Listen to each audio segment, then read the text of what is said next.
నమస్తే, welcome to I dream social spotlight with Kavitha. క్యారవాన్లలో కూడా సీక్రెట్ కెమెరాలు ఉన్నాయి అని సినీ నటి, సీనియర్ నటీమణి రాధిక చేసినటువంటి వ్యాఖ్యలు సరికొత్తగా సినీ ఇండస్ట్రీలో ఇప్పుడు రచ్చను రాజేస్తున్నాయి.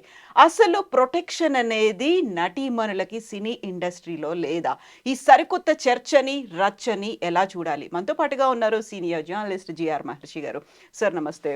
నమస్తే కవిత గారు. సార్, ఇప్పుడు నటీమణి రాధిక చేసినటువంటి వ్యాఖ్యలు, క్యారవాన్లలో కూడా ఉన్నాయి సీక్రెట్ కెమెరాలు, ఆ వీడియోల్ని ప్రొడక్షన్ బాయ్స్ చూస్తున్నారు అంటే అంత ఈజీ యాక్సెస్ ఎలా వచ్చింది? ఆ వీడియోల్ని బయటికి వెళ్ళడం అనేది కెమెరాలు అసలు ఈ ఆలోచన ఎలా చూస్తున్నారు సార్ మీరు? అంటే టెక్నాలజీకి ఎప్పుడు కూడా ఒకటి కత్తికి ఇరువైపులా పదును అంటారే, ఏ టెక్నాలజీకైనా ఇరువైపులా పదును ఉంటుంది. మన ఫోన్ అనేది చాలా సౌకర్యమైన విషయం, కానీ అదే ఫోన్ ఎంత విధ్వంసమైనా సృష్టిస్తుంది. దాన్ని మాడుకునే మాటలన్నీ రికార్డ్ చేసి అక్కడ ఇక్కడ వినిపించేస్తాయి. సేమ్ కెమెరా అనేది అద్భుతమైన ఒక సాధనం. అంటే మనకు ఈరోజు ఈ కెమెరా అనేది యాక్సెస్ ఈజీగా రావడంతో, మా చిన్నప్పుడు కెమెరా అనేది అసలు లేనే లేదు. ఫోటో స్టూడియోలు పోయి ఆ కెమెరా ఫోటోలు తీయించుకోవడం అది ఒక పెద్ద పగది కదా. అసలు వీడియో కెమెరా అనేది అసలు లేదు కదా. ఎక్కడో సినిమా షూటింగుల్లో వాళ్ళు పెద్ద పెద్ద కెమెరాలు, ఒక నిలువెత్తు కెమెరాలు ఏవో పెట్టుకొని వాడుకునేవాళ్ళు. అలాంటిది కెమెరా అనేది ఫోన్లోకి అందుబాటులోకి వచ్చేసింది, ఎక్కడైనా అందుబాటులోకి వచ్చింది. ఈ అందుబాటులోకి రావడం అనే దానివల్ల ఏమిటి, హిడెన్ టాలెంట్ అంటే ఎక్కడెక్కడో చిన్న చిన్న మురికివాడల్లో డ్యాన్సులు చేసే అద్భుతమైన పిల్లలు, పాటలు పాడే పిల్లలు కూడా ఈరోజు ప్రపంచానికి కనిపిస్తున్నారు. ఇది one aspect, positive angle. Negative angle ఏంటి, ఎక్కడ పడితే అక్కడ కెమెరాలు పెట్టేస్తున్నారు. ఎవ్వరికి ఏ స్థాయి వాళ్ళ మహిళలకైనా సరే ప్రైవసీ లేదు ఈరోజు. ఇప్పుడు మొన్న ఎక్కడో కాలేజీలో పెట్టారని విన్నాము. ఇప్పుడేమో రాధిక గారు క్యారవాన్ అనేది ఏమిటి, అదొక ప్రొటెక్షన్. అది అంటే మామూలుగా ఒక రేంజ్ సీనియర్ నటీమణులకి, ఒక రేంజ్ యాక్టర్లకే క్యారవాన్ ఫెసిలిటీ ఉంటుంది, అందరికీ ఉండదు. అది ఇప్పుడు జూనియర్ ఆర్టిస్టులు అనుకోండి, పాపం వాళ్ళు ఎక్కడో బయట కూర్చొని ఉంటారు. ఇది క్యారవాన్లో కూడా కెమెరాలు పెడితే దాన్ని ఎలా కనుక్కుంటారు ఎవరైనా? దాన్ని ఎవరు పెడతారు? దాన్ని క్యారవాన్ నిర్వహించే వాళ్ళు, ఆ ప్రొడక్షన్లో పనిచేసే వాళ్ళు వాళ్ళకే కదా యాక్సెస్ ఉంటుంది. ఎవరు పడితే వాళ్ళు పోలేరు కదా దాంట్లోకి. కాబట్టి వాళ్ళు కూడా ఈ పని చేస్తే సీనియర్ నటీమణులకు కూడా ఇంకెక్కడి నుంచి వస్తుంది ప్రొడక్షను? కాకపోతే ఇప్పుడు ఏమిటంటే, మొన్న జస్టిస్ హేమ గారి కమిటీ తర్వాత అందరూ కూడా నోరు విప్పుతున్నారు. ఇంతకాలం ఏమిటి, నోరు విప్పలేని పరిస్థితి. నోరు విప్పినా సరే ఎవరు పట్టించుకుంటారు మన మాటలు? మనం చెప్పే మాటలు ఎవరు వింటారు? ఇది ఎందుకు ఈ తలనొప్పి మనకు? అంతా ఇప్పుడు మెయిల్ డామినేషన్ వరల్డ్ నడుస్తూ ఉంది. సరే, మమ్ముట్టి గారు అన్నారు అనుకోండి, మెయిల్ మాఫియా ఏమీ లేదు మా ఫీల్డ్లో, ఎందుకు అట్లా అంటున్నారు అని నిన్న అన్నారు ఆయన. సరే, ఆ కమిటీలో ఏముంది, కొంతమంది మలయాళం నటులు మాఫియాలాగా నడుపుతూ మిగతా వాళ్ళు ఎవరికి అంటే ఈ ముఖ్యంగా ఉమెన్కి ఈ లైంగిక వేధింపులు కానీ, లేదా వాళ్ళ కనీస సౌకర్యాలు కానీ, వాళ్ళ కనీసం బట్టలు మార్చుకునే సౌకర్యాలు కానీ, వాష్రూమ్ సౌకర్యాలు కానీ లేనటువంటి ఒక దుస్థితి ఉంటే దాన్ని ఎవరూ ప్రశ్నించడానికి వీలు లేని పరిస్థితి ఉంది. ప్రశ్నిస్తే చాలు వీళ్ళు మళ్ళీ అవకాశాలు ఇవ్వకుండా వాళ్ళని అనగదొక్కేసి ఒక మాఫియా నడుస్తూ ఉంది సినిమా ఫీల్డ్లో అనేది ఆ కమిటీలో ఉన్న ప్రధానమైన రిపోర్టు. దాని మీద మోహన్ లాల్ గారు రాజీనామా అవన్నీ చేశారు. మళ్ళీ ఆయన కూడా నేను ఏదో మాట్లాడారు, నేనేం తప్పించుకొని పారిపోలేదు, మా వాళ్ళ మీద ఆరోపణలు వచ్చాయి కాబట్టి నేను రాజీనామా చేశాను అంటున్నారు. మమ్ముట్టి గారు ఏమంటున్నారు, అయ్యా నేను ఎప్పుడు వినలేదు ఈ మాఫియా గురించి అని ఆయన అన్నారు. కానీ ఒకవైపు ఏమో జరుగుతుంది. సమంత గారు నిన్న మాట్లాడినారు. ఏం మాట్లాడినారు, అయ్యా తెలుగు ఇండస్ట్రీలో కూడా ఇవన్నీ జరుగుతూ ఉన్నాయి, మీరు కూడా ఇంత మునుపు ఒక కమిటీ వేశారు కదా, ఆ నివేదికను ఎందుకు తొక్కిపెట్టారు, బయటికి ఎందుకు రావడం లేదు? జస్టిస్ హేమా గారి నివేదికని మలయాళం అంటే కేరళ ప్రభుత్వం బయట పెట్టగలిగినప్పుడు మీరు ఆల్రెడీ ఒక నివేదిక ఇచ్చారు కదా, తెలుగు ఇండస్ట్రీలో మీటూ ఇలా జరుగుతూ ఉందని. ఇది ఎందుకు మీరు బయట పెట్టలేదు? అక్కడ ఏం జరిగింది, అసలు ఎవరి పేర్లు ఉన్నాయి దాంట్లో? సమంత గారు చాలా డేర్గా అడిగారు. ఆమె ఏమి భయపడరు, అంటే వీళ్ళు ఏదో మాఫియాలాగా తనని తొక్కేస్తారనో, తనకు మళ్ళీ అవకాశాలు ఇవ్వరనో ఇలాంటి భయాలు ఏం లేవు. రేవతి గారు మాట్లాడారు, రాధిక గారు మాట్లాడారు, జయసుధ గారు మాట్లాడారు. జయసుధ గారు కూడా నిన్న డెక్కన్ క్రానికల్లో మీకు స్టేట్మెంట్ ఉంటుంది, ఇది జరగాలి, దీని మీద చర్చ, ఇది ఇట్లా అన్యాయం చేస్తున్నారు, చాలా వివక్ష ఉంది సినిమా ఫీల్డ్లో అని కూడా మాట్లాడండి. ఇప్పుడు అంటే అందరూ వాయిస్ పెంచుతున్నారు, అంటే మాట్లాడేదానికి ఒక వేదిక దొరికింది. అంటే ఆమె నివేదిక వల్ల మాట్లాడేదానికి అసలు ఏం జరుగుతూ ఉంది అనేదానికి ఒక చర్చ మొదలైంది. లేకపోతే ఈ చర్చే లేదు కదా. ఎవరు ఏం చేస్తున్నారు, ఏం బాధలు పడుతున్నారో ఎవరికి తెలుసు? క్యారవాన్లో ఉండే వాళ్ళకు కూడా కెమెరా బాధలు ఉంటే ఇంక బయట ఉండే వాళ్ళ పరిస్థితి ఏమి? వాళ్ళు ఎక్కడ బట్టలు మార్చుకోవాలా? జూనియర్ ఆర్టిస్టులు వీళ్ళందరూ కూడా సెట్స్కి వచ్చిన తర్వాత వాళ్ళు అక్కడ ఏమి వాళ్ళకి వేషం ఇచ్చారో ఆ వేషానికి సరిపడా బట్టలు వేసుకోవాలి. వాళ్ళు ఎక్కడ వేసుకోవాలి? ఎవరిస్తున్నారు వాళ్ళ క్యారవాను?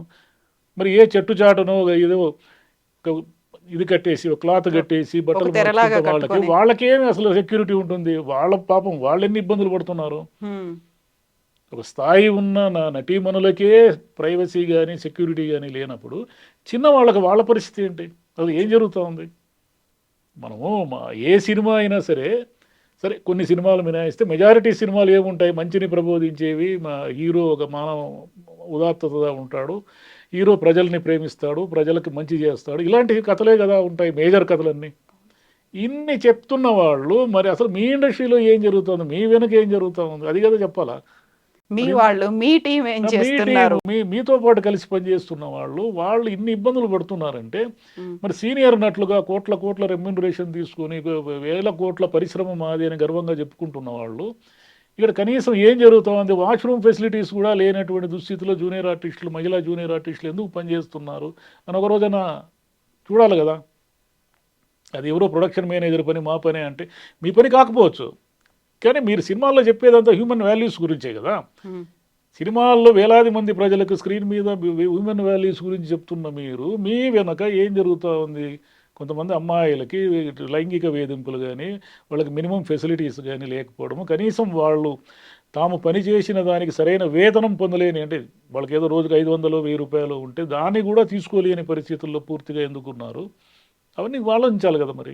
Exactly sir. ఇప్పుడు నడిగర్ సంఘానికి గతంలో అధ్యక్షుడిగా పనిచేసినటువంటి విశాల్ చాలా స్ట్రాంగ్ స్టేట్మెంట్ ఇచ్చారు. ఎవరైనా మిమ్మల్ని కమిట్మెంట్ అడిగితే చెప్పుతో కొట్టండి అనేది. అంత ఈజీ అనుకుంటున్నారా? అలా ఎలా కుదురుతుంది అని రాధిక గారు కూడా దాన్ని కండెమ్ చేశారు. యాక్చువల్గా కమిట్మెంట్ అడిగితే చెప్పుతో కొట్టండి అంత సింపుల్ అయిపోతుందా సార్ అక్కడ? ఏది అంత సింపుల్ కాదు. పోరాటం అనేది అంటే వ్యతిరేకించడము, పోరాడడం అనేది సింపుల్ కాదు. ఎందుకు సింపుల్ కాదు? మీకు చిన్న ఎగ్జాంపుల్ చెప్తా. జర్నలిస్టులకు ఎన్ని పని గంటలు? 6:30 పని గంటలు. చాలా కాలం ఈ వేజ్ బోర్డులు అవన్నీ వచ్చి 88లో నేను ఉద్యోగంలో చేరాను. 6:30 గంటలు పని గంటలు. ఇప్పుడు జర్నలిస్టులు ఎన్ని గంటలు పనిచేస్తున్నారు? 9 గంటలు, 10 గంటలు, 12 గంటలు పనిచేస్తున్నారు. మరి మనమంతా హక్కుల గురించి చర్చించేవాళ్ళము, హక్కుల గురించి మాట్లాడేవాళ్ళము, ఒక ఇంటలెక్చువల్ సర్కిలే తాము ఎన్ని గంటలు పనిచేస్తున్నారో చెప్పుకోలేని దుస్థితిలో ఉన్నప్పుడు ఒక సామాన్యంగా ఏదో హీరోయిన్ కావాలనో, ఇంకొక నటి కావాలనో, ఏదో ఒక జీవితం బాగుంటుందనో వచ్చిన ఒక అమ్మాయి ఒకడెవడో అడిగాడని వాడిని చెప్పు తీసుకొని కొట్టి తాను ఇంతకాలం కన్న కలలు, తాను ఇంతకాలం కోరుకున్న జీవితాన్ని ఒక్క క్షణంలో నాశనం చేసేసుకుని వెళ్ళిపోగలదా? అంటే ఆమెకి భయం ఉంటుంది కదా, వాడు ఏం పగపడతాడో, వాడు ఏం చేస్తాడో ఏంటి. వాళ్ళ వెనకాల ఎంత మహామహా పవర్ గ్రూప్. ఇంటలెక్చువల్స్కే తమ హక్కుల గురించి తెలిసి పోరాడే శక్తి లేనప్పుడు సామాన్యమైన ఒక అమ్మాయికి ఎలా ఉంటుంది? ఎక్కడి నుంచి వస్తుంది? చెప్పడం ఏది, ఆయన చెప్తాడు విషయాలు. మరి అమ్మాయి చెప్పుతో కొడితే అతను ప్రొటెక్ట్ చేస్తాడా వచ్చి? అమ్మా నీకేం కాదు, నీకు ఎన్ని అవకాశాలు కావాల్సి అన్ని అవకాశాలు ఇప్పిస్తాను, దీన్ని ఎవరు తొక్కలేరు ఈ సినిమా రంగంలో, నీలో టాలెంట్ ఉన్నంత వరకు అని అనగలరా? కాబట్టి అనలేడు. ఊరికి మాట్లాడేది ఏముంది, ఎవరైనా ఏమైనా మాడతారు. సో అలాంటప్పుడు ఎవరు కదలి రావాలి సార్? ఎవరి కోసం ఎవరు మేమున్నామని చెప్పాల్సినటువంటి అవసరం ఉందంటారు? అంటే చర్చ వల్ల ఏం జరుగుతుందంటే తాత్కాలికంగా మేలు జరగదు, కానీ ఆ చర్చ వల్ల దాని ప్రభావము, దాని ఫలితము క్రమేపీ వస్తుంది. ఎందుకంటారా, మా చిన్నప్పటి సినిమాల్లో భార్యని ఎలా అంటే అన్ని సినిమాల్లో అది తప్పని కూడా వాళ్ళకి తెలియదు. ఏ సినిమా ఎస్వి రంగారావు లేదా రమణారెడ్డి, పద్మనాభం ఎవరైనా చూసుకుంటే భార్యను ఎలా పిలుస్తారు? సూర్యకాంతం లాంటి గయ్యాలనైనా సరే వసే కాంతం ఇలారా, వసే కాంతం ఇలారా, ఏమిటే అంటే ఏమే వసే గిసే అనకుండా నార్మల్గా మాట్లాడే పద్ధతే లేదు కదా. అదేవిధంగా ఉమెన్ ఎప్పుడు వాడు భర్త కోడలు దిద్దిన కాపురం అనే సినిమా ఉంది, వాడు ఫుల్గా తాగేసి వస్తే ఆమె వాడు బూట్లు ఇప్పేసి కాళ్ళకు దండం పెట్టుకొని నిద్రపోతుంది. ఆ బూట్తో వాడిని కొట్టాలి కదా, అది అప్పుడు ఆమెకు తెలియదు. కానీ ఈ 30-40 ఏళ్లలో వచ్చిన చర్చ కానీ, నవలలు, సాహిత్యము, సినిమాలు, మార్పు, అమ్మాయిలు బాగా చదువుకోవడము, ఇవన్నీ కూడా పెరగడం వల్ల ఏమి జరిగిందంటే ఈరోజు ఎవరు కూడా మీకు సినిమాల్లో మహిళల్ని కించపరుస్తూ మాట్లాడే డైలాగులు కానీ అంత ఈజీగా పెట్టలేరు.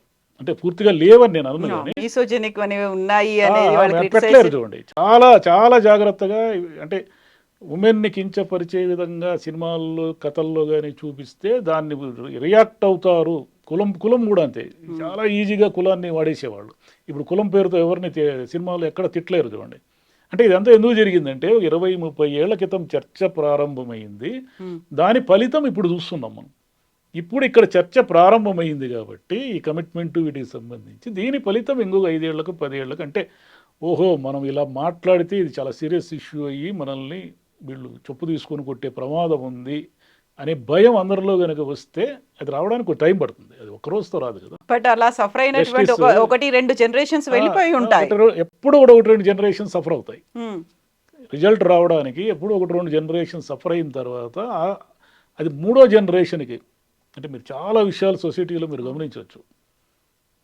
ప్రతిదీ కూడా ఉమెన్ని తక్కువ చేస్తూ అంటే ఒకడు 3-4 పెళ్ళాడడం కూడా మా చిన్నప్పుడు కరెక్ట్. చాలామంది చూశాను నేను చాలా కుటుంబాలు. ఉమ్, ఇప్పుడు అలా కాదు కదా. చట్టం సంగతి పక్కన పెట్టండి, వాడే మగోడు 3 పెళ్ళాడతాడు అనుకునే ఒక సొసైటీ ఉండేది. పోషించగలడు. ఇప్పుడు లేదు. ఇప్పుడు సొసైటీ అలా లేదు. ఉమ్, వాడు 3 పెళ్లి చేసుకుంటే ముందు చట్టం శిక్షిస్తుంది. అటు చుట్టూ ఉన్న సొసైటీ కూడా వాడిని యాక్సెప్ట్ చేయదు. ఉమ్, అది అంటే అది కాలక్రమేణా వస్తుంది ఆ మార్పు. సినిమా రంగం అయినా సరే ఇంకొక 5 ఏళ్ళకి 10 ఏళ్ళకి అప్పుడు సినిమా రంగం ఈ ఓటీటీలు ఇవన్నీ వచ్చి తినేయకుండా ఉంటే సినిమాని ఒక 5-10 ఏళ్ల తర్వాత వాళ్ళైనా అంటే ఓటీటీలు అయినా మళ్ళీ ఓటీటీలైనా ఇదే మహిళలే కదా నటీమణులు, యాక్ట్ నటులు చేయాలి. ఉన్నారు కదా. ఎవరో ఒకరు యాక్ట్ చేస్తేనే కదా ఓటీటీలు అయినా వస్తాయి. కాబట్టి ఈ జస్టిస్ గారి నివేదిక మలయాళ ఇండస్ట్రీని కుదిపేస్తుంది అంటున్నారే, అది మలయాళ ఇండస్ట్రీకే పరిమితం కాదు. అది మెల్లిగా తెలుగు, కన్నడ, తమిళ్, హిందీ అన్నిటికీ కూడా వస్తుంది. కాలం ఎప్పుడు ఒకే విధంగా ఉండదు, అది మారుతూ ఉంటుంది.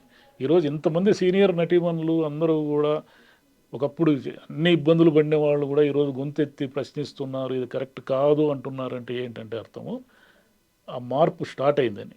ఉమ్, అందులోనూ మలయాళ నటులు కావచ్చు, టెక్నీషియన్స్ కావచ్చు, కేవలం అక్కడి మాత్రమే లిమిట్ అయ్యలేరు కదా. ఇప్పుడు పాన్ ఇండియా అనే మూవీస్ వచ్చిన అందరూ తర్వాత అన్నీ ప్రతి చోట చేస్తున్నారు. స్ప్రెడ్ ఇప్పుడు మన అయిపోయారు తెలుగు వాళ్ళు. సినిమాల్లో పాన్ ఇండియా పేరుతో అందరూ యాక్ట్ చేస్తున్నారు కదా, అన్ని ఆ. సినిమాలు యాక్ట్ చేస్తున్నారు కదా. మన అవును. మలయాళ నటులు ఎంతో మంది తెలుగులో యాక్ట్ చేస్తున్నారు కదా. ఉమ్, ఉమ్, కాబట్టి ఇప్పుడు ఇండస్ట్రీ అనేది సింగిల్ ఎక్కడ పరిమితం కాలేదు. ఉమ్, కాకపోతే ఈ చర్చ వల్ల కనీసం వీళ్ళకి కొంచెమన్నా తెలివి వచ్చి షూటింగ్ల్లో ఉమ్, మినిమం ఫెసిలిటీస్ అయినా ఉమెన్కి యా, కల్పించే దిశగా, లేదా ఎవడైనా ఏదైనా నోరు జారితే మనకు దెబ్బలు పడతాయి అనే స్థితిలో వాడి మైండ్ తయారైనా కూడా ఇదంతా జస్టిస్ గారి ఏమా గారి మహిమ. కాకుంటే సార్ ఇప్పుడు రావాల్సినటువంటి మార్పుల గురించి ప్రభుత్వాలు కూడా స్వచ్ఛందంగా ముందుకు రావాల్సినటువంటి అవసరం అయితే ఉంది ప్రతి చోట. ప్రభుత్వాలు సినిమా రంగంతో ముడిపడి ఉన్నాయి. ఉమ్, ముఖ్యంగా మన ఆంధ్రప్రదేశ్, తెలంగాణ లేదా తమిళనాడు పూర్తిగా ప్రభుత్వము సినిమా రంగము పెద్దగా ముడిపడి లేనటువంటి రంగం మలయాళం రంగం. ఉమ్, ఉమ్, అక్కడే ఈ మార్పు స్పీడ్గా వచ్చింది. వీటికి రావడానికి కొంచెం టైం పడుతుంది. ప్రభుత్వాలంతా ఏమనుకుంటాయంటే మనకి ఎందుకు ఈ తలకాయ నొప్పి, మనకు అవసరమా, బోల్డని తలనొప్పులు ఉన్నాయి, రాజకీయాలు ఉన్నాయి. సినిమా వాళ్ళతో ఎందుకు పెట్టుకోవడము, వాళ్ళ బాధలేవో వాళ్ళు పడతారు, ఇప్పుడు మనకెందుకు ఈ గోల అని అనుకుంటారు. కానీ వాళ్ళ మీద ఒత్తిడి పెరిగింది అనుకోండి. ఇప్పుడు సమంత గారు మాట్లాడినట్టు ఇంకో 10 మంది మాట్లాడారు అనుకోండి, మీరు ఎందుకు ఆ కమిటీ నివేదిక బయటపెట్టరు, ఏముంది అసలు ఆ నివేదికలో అంటే మాదేముందా తీసుకోండి అని బయటపెడతారు. లేదు సరికొత్తగా కూడా ఫామ్ చేసినప్పటికీ ఒత్తిడి పెరిగితే బయటపెడతారు. ఉమ్, అక్కడ కూడా ఉమెన్ ఇన్ సినిమా కలెక్టివ్ అనే ఒక సంస్థ ఏర్పడకపోతే ఇంత దూరం ఇది వచ్చి ఉండేదే కాదు. అవును. వాళ్ళు అలా వచ్చారు కాబట్టి వచ్చింది ఇందులో. సో అవేర్నెస్ అనేది రావాలి, రివల్యూషన్ అనేది కూడా రావాల్సినటువంటి అవసరం ఉంది. అంతే అంతే. Yes sir, thank you so much sir. Thank you, ma'am. Thank you.